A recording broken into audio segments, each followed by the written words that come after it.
Good morning. So, I've been thinking about this like Roe v. Wade and like what it really matters or what it means. I don't know the particulars, the details of it, but essentially it's just, federally backed abortions in terms of law and stuff like that, right? But just looking at it from a person that doesn't have too much of a dog in the fight with it currently, and hasn't had an issue where I've had a woman do an abortion on me or something like that I know of. But when I hear people complain about Roe v. Wade, I really think like this changes nothing. Like if a woman wants to abort her baby or not bring the baby to term, like what's stopping her from going across state lines to states or taking trips to states that allow you to do that? What's stopping her from, taking control of her own fertility and not just having, your morning after pill or something or your plan B, just in case she doesn't want to take birth control. But what about just taking birth control, right? What stops her from making the man wear a condom so that, during sex? So when I hear this Roe v. Wade and people going crazy over it, some of the stuff that you see on BET, on the BET Awards, and women talking out about it, and how the government are policing their bodies.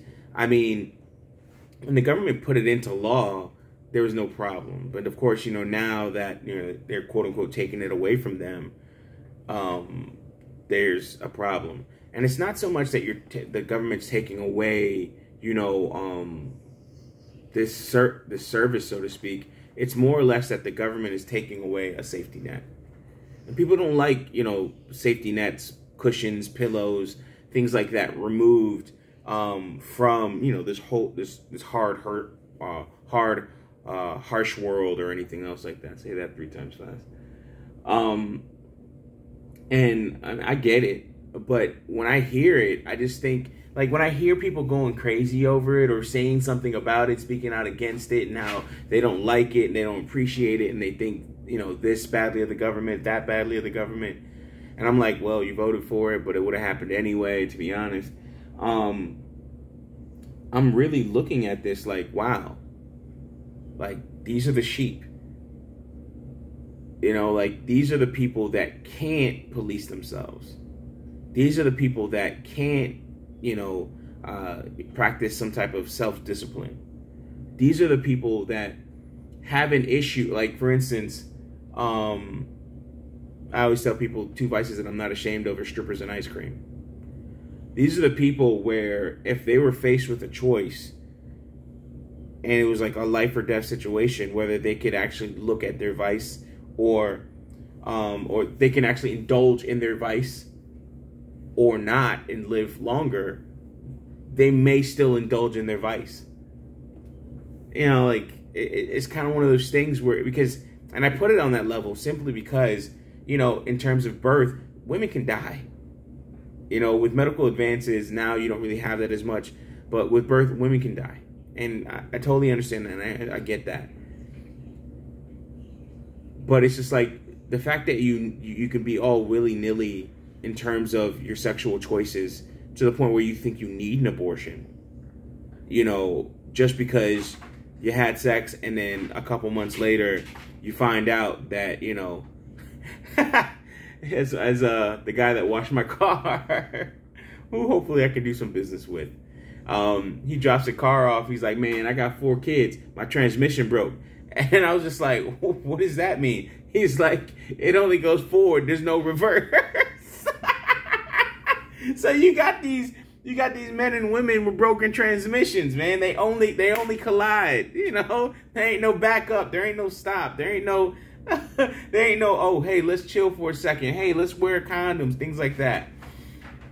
And I understand it. Once you get that raw piece, man, once you get that raw piece, man, it is something else. You can't go back. Boy, once you get that raw crack. I understand it. I feel it, pun intended. But it's one of those things where I see, to me, it's like people just can't control themselves. And, recently I was talking with somebody and, mentioned Jungian psychology and how... Sorry, my dog is she's active. Stop! I'm going to let you out in a second. Just stop. I got to do some paperwork before I let her out. But with Jungian psychology, it talks about the shadow. It talks about the anima, the animus, and these things that, you don't have to believe in it, but are you connected with yourself? Are you connected with your dark side? That side that does the things that you consciously wouldn't do on a regular basis. The side that comes out when you're drunk. The side that comes out when you're high. The side that comes out when you're mad. All these things are you... Stop it! Sorry. All these things are you cognizant of? Are you not just okay with it, but are you...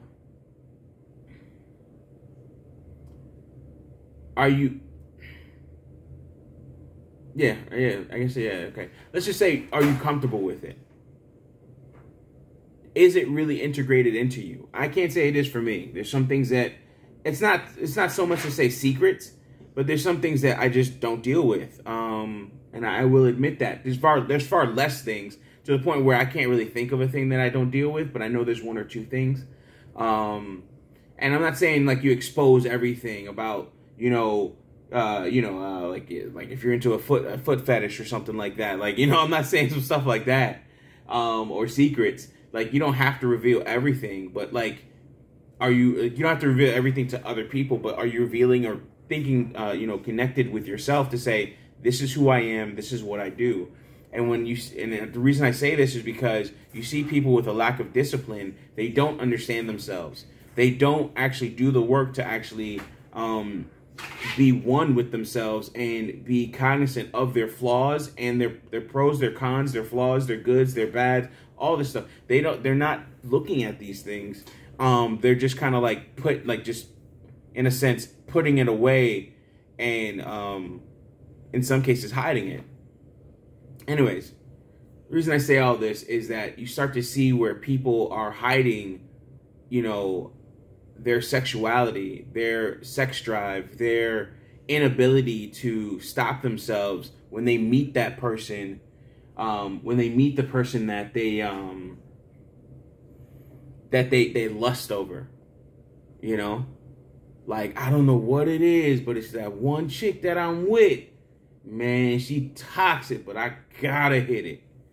That whole crazy pussy be the best pussy. Oh, I don't know what it is. Drug dealer dick is the best dick or something like that. Pause. It's something about him and the way he, he's exciting and he's fun. Chaotic type stuff. To the point where you let down all of your guard, all your guards, all your defenses, your guard and everything, and you let this person, hit it raw when they shouldn't. They can't, help you out in the time, and just in case something happens. Anyways, I can go further on. I'm rambling. The core point's already been established. Thank you guys as always for listening. I appreciate you all, and as always, wish you all the best. Peace.